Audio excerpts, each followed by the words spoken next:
तो लगभग 7 to 8,000 में आज का हमारा ये पूरा गेमिंग पीसी हो गया है बिल्ड।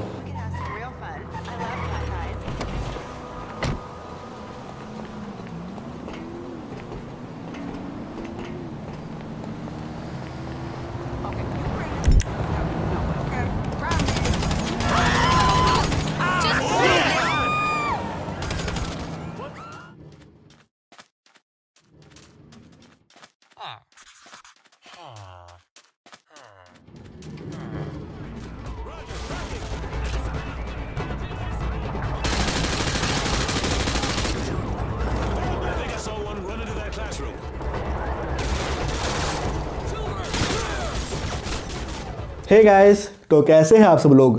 तो यार अभी कुछ दिनों पहले ही मैंने एक रिव्यू वीडियो डाली थी जिसमें मैंने 1,500 रुपये का i5 का प्रोसेसर का मैंने रिव्यू किया था। ठीक है, जी हाँ, बिल्कुल आपने सही सुना, 1,500 रुपये का i5 का प्रोसेसर मैंने रिव्यू किया था। तो उसके रिगार्डिंग मुझे आप सभी के काफ़ी सारे कमेंट्स मिले कि सर ये जो 1,500 रुपये का i5 का प्रोसेसर है, इसके साथ आप एक बढ़िया सा पीसी बिल्ड करो। तो आज की इस वीडियो में हम करेंगे अपना budget friendly gaming PC build. तो इन सभी कंपोनेंट्स की मदद से हम बिल्ड करेंगे आज का ये गेमिंग पीसी। तो इन सभी कंपोनेंट्स का परचेजिंग लिंक मैं वीडियो डिस्क्रिप्शन और साथ ही साथ कमेंट्स में भी पिन कर दूंगा। तो उस लिंक की मदद से आप 1 क्लिक में इन सभी कंपोनेंट्स को परचेज कर पाएंगे। तो गेमिंग पीसी बिल्ड करने से पहले मैं आपको इन सभी कंपोनेंट्स के नाम बता देता हूँ। तो सबसे पहले हम बात कर लेते हैं हमारे प्रोसेसर की, जिसकी मदद से आज हम बिल्ड करेंगे हमारा बजट फ्रेंडली गेमिंग पीसी। तो ये है एक 1,500 रुपये का i5 का प्रोसेसर। जी आपने बिल्कुल सही सुना, मात्र 1,500 रुपये का ये i5 का प्रोसेसर है। ये एक 3rd जनरेशन का प्रोसेसर है और इसकी क्लॉक स्पीड है लगभग 3.4 गीगाहर्ट्ज़।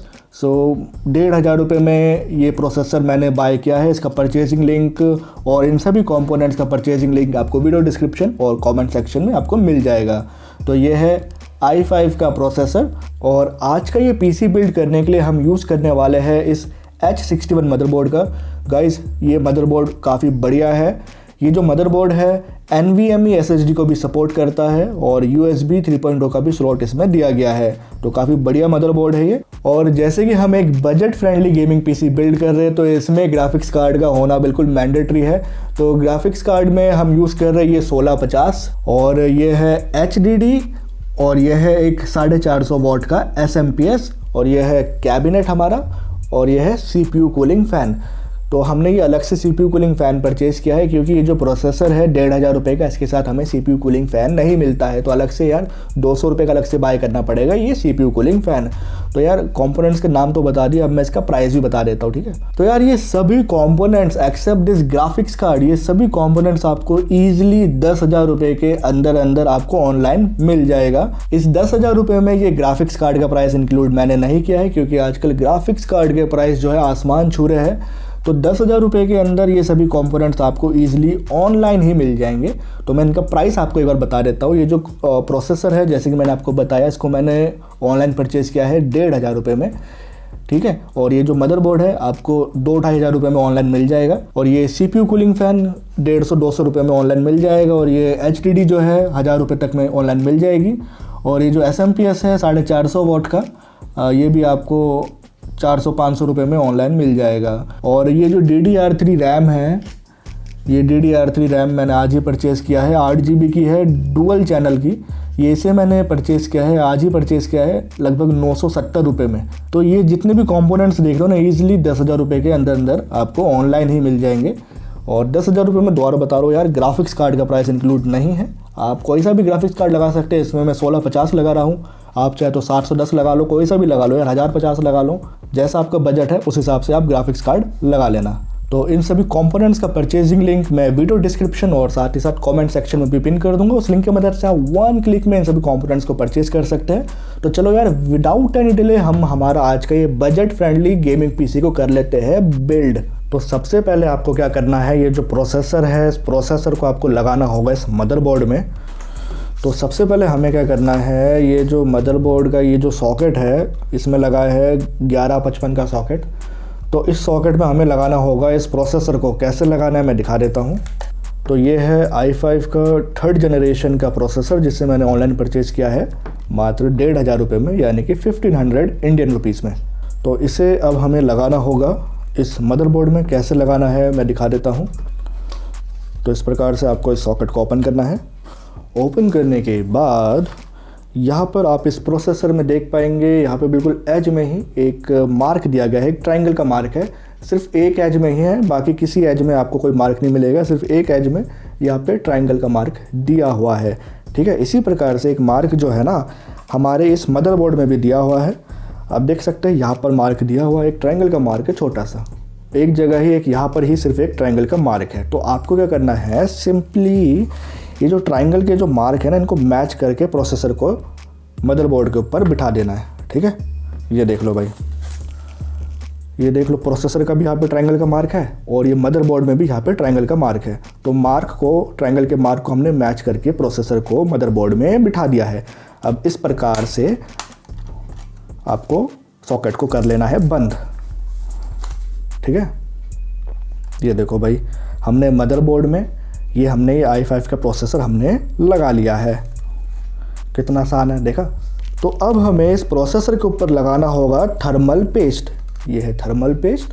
थर्मल पेस्ट की बस एक सिंगल ड्रॉप आपको इस प्रोसेसर के ऊपर इस प्रकार से लगा देना है, ठीक है। थर्मल पेस्ट गाइस, जब भी आपको पीसी बिल्ड करे थर्मल पेस्ट ज़रूर लगाएं। थर्मल पेस्ट से क्या होता है, आपका जो प्रोसेसर है ना ज़्यादा हीट अप नहीं होता है, ठीक है, ज़्यादा गर्म नहीं होगा। अगर ज़्यादा गर्म होगा तो भैया आपका जो पीसी है ना अच्छे से परफॉर्म नहीं करेगा, ठीक है ना। जितना ज़्यादा आपका पीसी गर्म होगा उतना ज़्यादा हैंगिंग इशू आप फेस करेंगे, उतना ज़्यादा लैग करेगा आपका पीसी। तो ये जो प्रोसेसर है ये ज़्यादा हीट अप ना हो, ज़्यादा गर्म ना हो, तो ये थर्मल पेस्ट की इस प्रकार से आपको एक ड्रॉप लगा लेनी है, ठीक है। इस थर्मल पेस्ट से टेम्परेचर मेंटेन रहता है, ज़्यादा गर्म नहीं होता है। और अब आपको क्या करना है, ये जो है CPU कूलिंग फ़ैन, ये मैंने ऑनलाइन परचेज़ किया था, कुछ 150-200 रुपये में मिल गया था। अब आपको इस CPU कूलिंग फ़ैन को लगा देना है इस मदरबोर्ड में। तो मैं आपको दिखा देता हूँ ये CPU कूलिंग फ़ैन आपको मदरबोर्ड में कैसे लगाना है।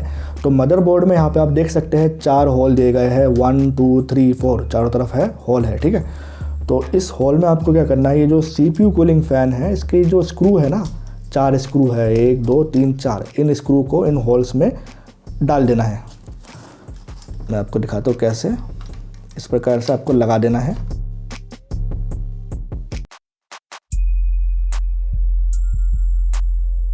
तो यहाँ पर आप देख सकते हैं जो CPU कूलिंग फ़ैन है हमने इस मदरबोर्ड में लगा दिया है। अब ये जो CPU कूलिंग फ़ैन की जो केबल है, ये जो कनेक्टर है, अब हम इसे लगा देते हैं इस मदरबोर्ड में। कहाँ पर लगेगा मैं आपको दिखा देता हूँ।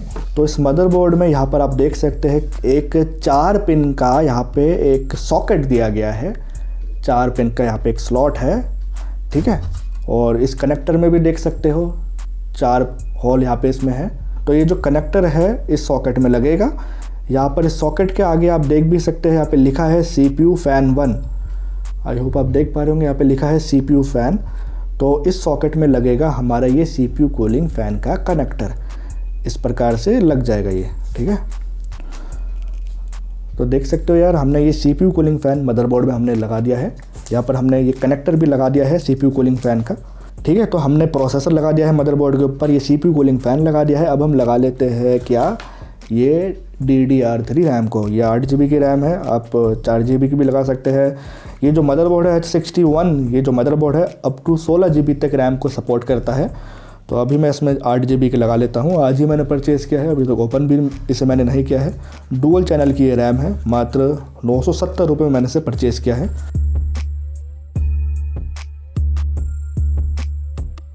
तो देख लो भाई, मात्र 970 रुपये में ये डुअल चैनल का DDR3 रैम मैंने परचेज़ किया है, 8 GB की है ये। तो ये जो रैम है 1600 मेगाहर्ट्ज़ की रैम है ये। तो ये रैम कहाँ लगेगी मैं आपको दिखा देता हूँ। नीचे से पूरा बराबर है, लेकिन यहाँ पर बीच में एक कट दिया गया है। तो ये जो रैम है, इस रैम में आप देख सकते हैं यहाँ पर एक कट है। और इसी प्रकार से ये जो रैम स्लॉट है इसमें भी आप देख सकते हैं पूरा यहाँ पे खाली है, लेकिन यहाँ पर एक पार्टीशन दिया गया है, ठीक है। तो इस कट को ध्यान में रखते हुए आपको इस रैम को इस रैम स्लॉट में लगा लेना है।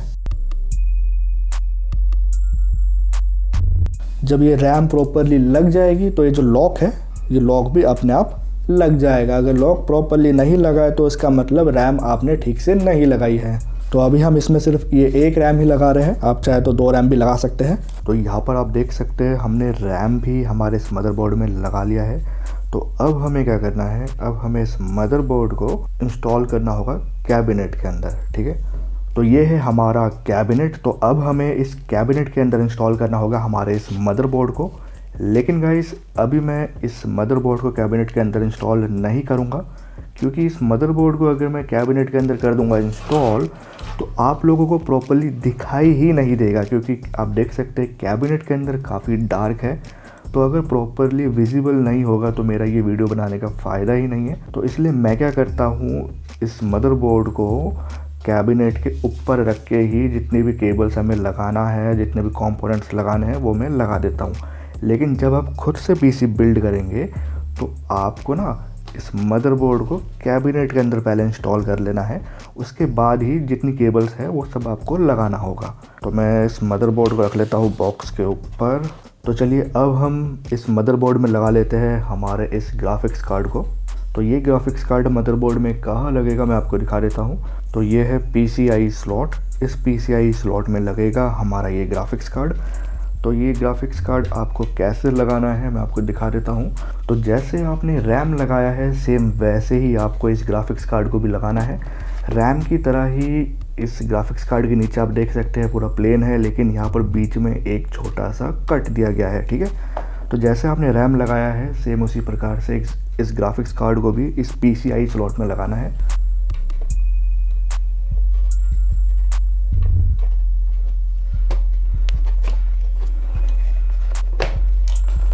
ओके, तो यहाँ पे आप देख सकते हैं हमने इस मदरबोर्ड में ग्राफिक्स कार्ड भी लगा लिया है। तो अब हमें ये सभी केबल्स लगानी है इस मदरबोर्ड में, जो कि इस कैबिनेट के फ्रंट पैनल से निकल रही है। यहाँ पे आप देख सकते हैं ये सभी केबल्स जो है इस कैबिनेट के फ्रंट पैनल से निकल रही है। ये देखिए यहाँ से ये सभी केबल्स आ रही है इस कैबिनेट के फ्रंट पैनल से। अब ये सभी केबल्स हमें इस मदरबोर्ड में लगाना होगा। कैसे लगाना है मैं आपको दिखा देता हूँ। तो सबसे पहले हम लगा लेते हैं इस HD ऑडियो केबल को। इस कनेक्टर के ऊपर ही लिखा है कि कौन सी केबल है, तो आपको कंफ्यूज नहीं होना है। तो हम लगा लेते हैं इस HD ऑडियो केबल को। तो ये कहाँ लगेगा मैं आपको दिखा देता हूँ। तो ऑडियो की ये केबल लगेगी इस 9 पिन सॉकेट में। तो इस 9 पिन के सॉकेट में ही लगेगी हमारी ये ऑडियो केबल, और इस सॉकेट के नीचे लिखा है ऑडियो 1।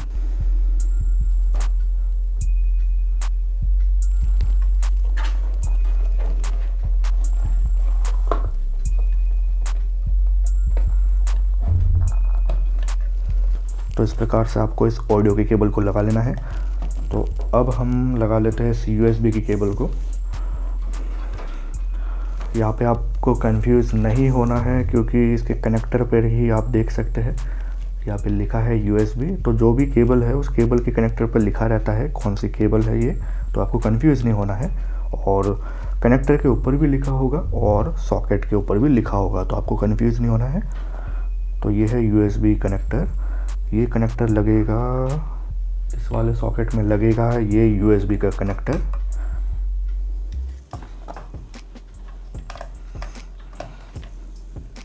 अब हम लगा लेते हैं इस USB 3.0 की केबल को। ये USB 3.0 की केबल लगेगी इस सॉकेट में।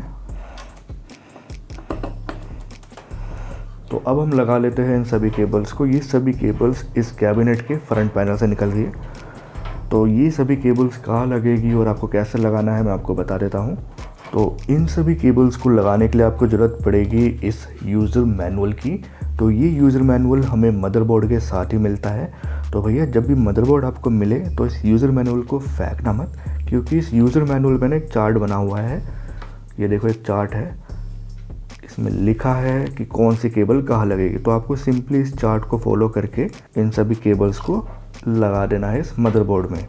तो इस चार्ट को फॉलो करके हम लगा लेते हैं इन सभी केबल्स को। लेकिन अब क्वेश्चन ये उठता है, भैया ये सभी केबल्स कौन से सॉकेट में लगेगी। तो यहाँ पर आप देख सकते हैं काफ़ी कलरफुल सा एक सॉकेट है 9 पिन का।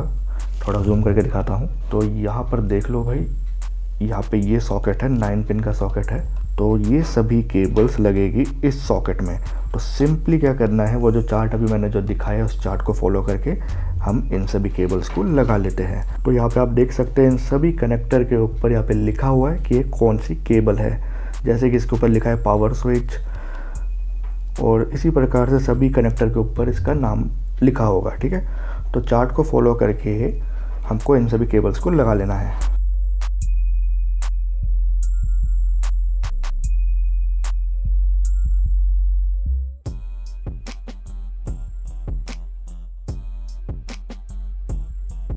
तो यहाँ पर आप देख सकते हैं हमने इस कैबिनेट के फ्रंट पैनल से निकल रही सभी केबल्स को हमने इस मदरबोर्ड में लगा दिया है। तो अब हम इंस्टॉल कर लेते हैं इस HDD को हमारे इस मदरबोर्ड के साथ। कैसे लगाना है मैं आपको दिखा देता हूँ। तो इस HDD को लगाने के लिए आपको ज़रूरत पड़ेगी एक SATA केबल की। तो ये है SATA केबल। तो गाइस अभी जैसे मैं HDD लगा रहा हूँ सेम वैसे ही अगर आपको SSD लगानी है SATA वाली, सेम प्रोसीजर रहेगा, ठीक है। तो आपको क्या करना है, SATA केबल की एक एंड को लगाना होगा इस हार्ड डिस्क में, और अब इस दूसरे एंड को लगाना होगा इस मदरबोर्ड के SATA पोर्ट में। तो यहाँ पे आप देख सकते हैं इस मदरबोर्ड में यहाँ पे 4 SATA पोर्ट दिए गए हैं। इनमें से किसी भी पोर्ट में आप इस SATA केबल के दूसरे एंड को लगा सकते हैं। तो यहाँ पर आप देख सकते हैं हमने HDD को भी हमारे मदरबोर्ड के साथ कर दिया है कनेक्ट। तो अब हमें क्या करना होगा, अब हमें इन सभी कंपोनेंट्स में देना होगा पावर देने के लिए हमें ज़रूरत पड़ेगी इस SMPS की। तो अब हम इस SMPS से दे देते हैं पावर इस मदरबोर्ड और इस हार्ड डिस्क में। तो सबसे पहले हम लगा लेते हैं इस 24 पिन कनेक्टर को। ये कनेक्टर लगेगा इस 24 पिन के सॉकेट में।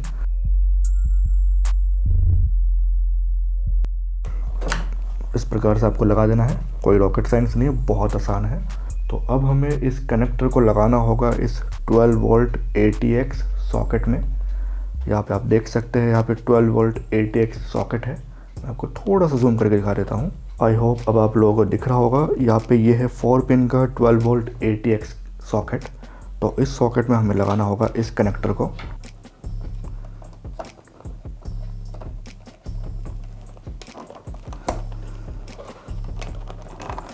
गाइस ये जो 12 वोल्ट ATX कनेक्टर है, अगर आप इस मदरबोर्ड में नहीं लगाओगे तो आपके मदरबोर्ड में पावर ही नहीं आएगा, ठीक है। तो आपको सिंपली मदरबोर्ड में SMPS से निकल रही 2 केबल को आपको सिर्फ लगाना होगा। एक तो ये 24 पिन का ये कनेक्टर है और दूसरा ये 12 वोल्ट ATX कनेक्टर, ठीक है। सिर्फ ये 2 केबल आपको मदरबोर्ड में लगाना होगा। तो अब हम क्या करते हैं, ये जो हार्ड डिस्क जो हमने मदरबोर्ड के साथ कनेक्ट किया है, अब हम इस हार्ड डिस्क में दे देते हैं पावर।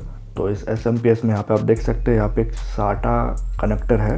तो इस SATA कनेक्टर को आपको लगा देना है इस हार्ड डिस्क में। तो यहाँ पे आप देख सकते हैं हमने हार्ड डिस्क में भी पावर दे दिया है। यहाँ पे हमने हार्ड डिस्क में 2 कनेक्टर लगाए हैं। इस कनेक्टर से हमने हार्ड डिस्क को मदरबोर्ड के साथ कनेक्ट किया है और इस वाले कनेक्टर से हमने हार्ड डिस्क में दिया है पावर। तो गाइस हमारा ये बजट फ्रेंडली गेमिंग PC पूरा बिल्ड हो चुका है। तो अब हम क्या करते हैं, इस CPU को हम कनेक्ट कर लेते हैं हमारे मॉनिटर के साथ with the help of HDMI cable, ठीक है। तो चलिए अब हम इस मॉनिटर को कनेक्ट कर लेते हैं हमारे CPU के साथ। We are going to use this HDMI cable. With the help of this HDMI cable we are going to connect this monitor with this CPU, okay. तो इस HDMI केबल की एक एंड को मैंने इस मॉनिटर में लगा लिया है और अब इस दूसरे एंड को मैं लगा लेता हूँ इस CPU में, ठीक है। और एक बात यहाँ पे आपको ध्यान रखना पड़ेगा कि अभी हमारे CPU में हमने लगाया है ग्राफिक्स कार्ड को। तो ये जो HDMI केबल हम लगाएंगे वो हमें लगाना होगा इस ग्राफिक्स कार्ड में। इस ग्राफिक्स कार्ड में यहाँ पे 3 पोर्ट दिए गए हैं, DVI पोर्ट है, VGA पोर्ट है और HDMI पोर्ट है। तो हम इस HDMI केबल को लगा लेते हैं इस ग्राफिक्स कार्ड के HDMI पोर्ट में, ठीक है। तो यहाँ पे आप देख सकते हैं हमने HDMI केबल की मदद से हमारे CPU को मॉनिटर के साथ कर दिया है कनेक्ट। तो चलिए अब हम हमारे इस CPU में दे देते हैं पावर। तो चलिए गाइस अब मैं हमारे CPU को कर लेता हूँ बूट।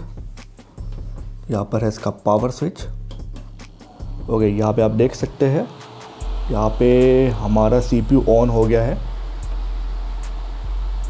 तो यहाँ पर आप देख सकते हैं हमारा ये बजट फ्रेंडली गेमिंग पीसी बिल्कुल प्रॉपरली वर्क कर रहा है और इसमें मैं ऑलरेडी विंडोज़ डाल चुका हूँ। तो अगर आप भी जानना चाहते हैं कैसे आप अपने पीसी में विंडोज़ ऑपरेटिंग सिस्टम आपको इंस्टॉल करना होता है, इस पर मैं ऑलरेडी वीडियो बना चुका हूँ। आप ऊपर दिए गए आई बटन पे क्लिक करके उस वीडियो को देख सकते हैं, ठीक है।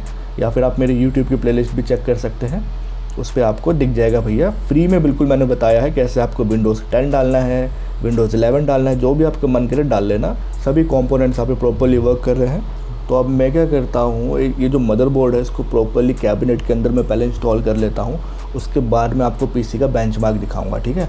तो यहाँ पर आप देख सकते हैं हमने मदरबोर्ड को कैबिनेट के अंदर कर दिया है इंस्टॉल। तो चलिए अब हम सीपीयू को कर लेते हैं ऑन। ओके, तो यहाँ पर आप देख सकते हैं हमारा ये सीपीयू हो गया है ऑन।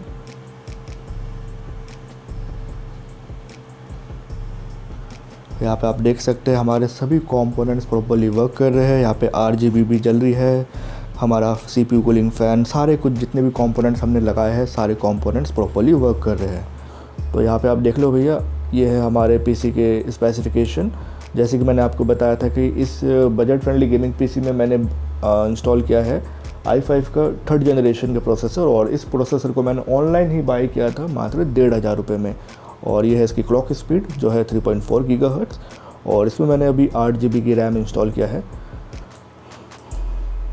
और जैसे कि आप यहाँ पे देख सकते हैं इसमें मैंने इंस्टॉल किया है विंडोज़ 10 प्रो ऑपरेटिंग सिस्टम। कुछ भी मैंने पे नहीं किया है, बिल्कुल फ्री ऑफ कॉस्ट मैंने ये ऑपरेटिंग सिस्टम इसमें इंस्टॉल किया है।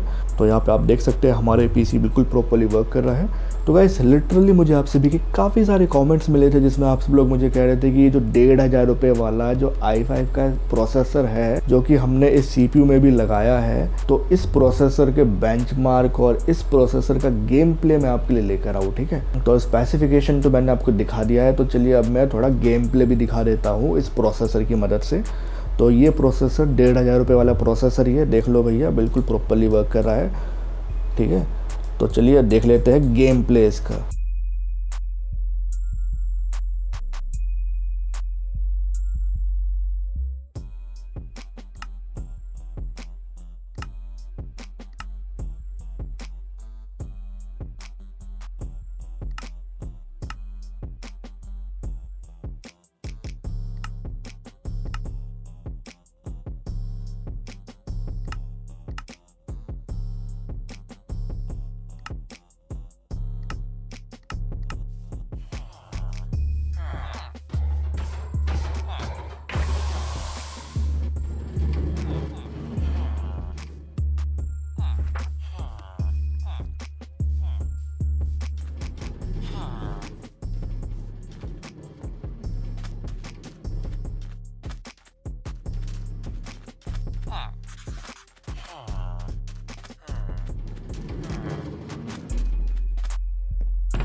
these new Kanye's.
Hunter 2-1, this is Hunter 2-3. Thanks for the assist. We're leaving on Hunter 3's Humvee. Over. Roger that, 2-3.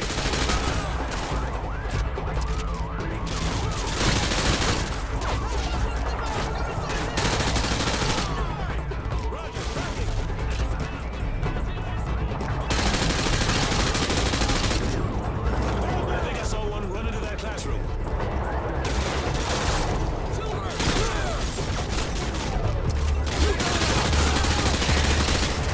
Hunter 2-1 actual to Overlord. Hunter 2-1 actual, this is Overlord. Send traffic. The school is secure and hostiles are withdrawing from the area. We just pop it up now. Solid copy, Hunter 2-1 actual. Proceed with caution to the rally point. EPWs may still be in the area, over. Overlord, thanks for the tip. Out. Watch that enemy stragglers!